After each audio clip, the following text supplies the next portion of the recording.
ఇదంతా ఎందుకు చేశాడో తెలీదు, కానీ పక్కా ప్లాన్ ప్రకారం నన్ను ఇరికించాలనుకున్నాడు.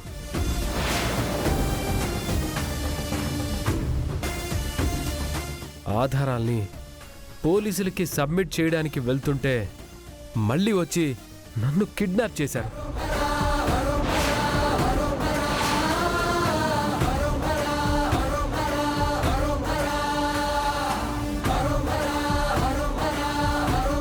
అందుకే మధుబాబు రాత్రి ఇంటికి వెళ్ళలేదన్నమాట. అయినా ఈ బుల్రాజుకి మధుబాబు మీద పగేటి అసలు బుల్రాజు హైదరాబాద్కి ఎందుకు వచ్చాడు? యాక్సిడెంట్ ప్లేస్లో ఏం జరిగిందో, ఈ బుల్లిరాజు నన్ను ఇరికించడానికి ఎన్ని ప్రయత్నాలు చేశాడో మీరే చూడండి జడ్జి గారు.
ఈ ఆధారాలను పరిశీలించిన పిమ్మట ముద్దాయి శ్రీలక్ష్మి ఏ తప్పు చేయలేదని ఈ కోర్టు నమ్ముతూ ఆమెను నిర్దోషిగా విడుదల చేయడం జరుగుతుంది. ఎస్.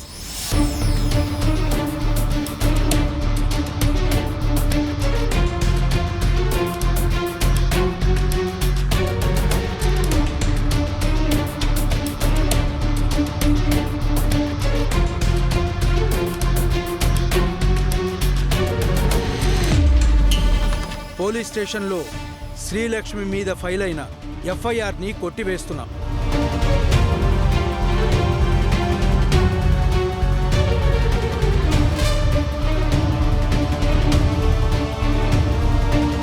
అలాగే చేయని తప్పుని అమాయకుల మీద రుద్ది అబద్ధపు సాక్ష్యాలు సృష్టించి అటు పోలీసుల్ని ఇటు న్యాయస్థానాన్ని తప్పుదోవ పట్టించాలని ప్రయత్నించిన ఈ మోసగాళ్లకి 3 ఏళ్లు కఠిన కారాగార శిక్ష విధించటం జరుగుతుంది.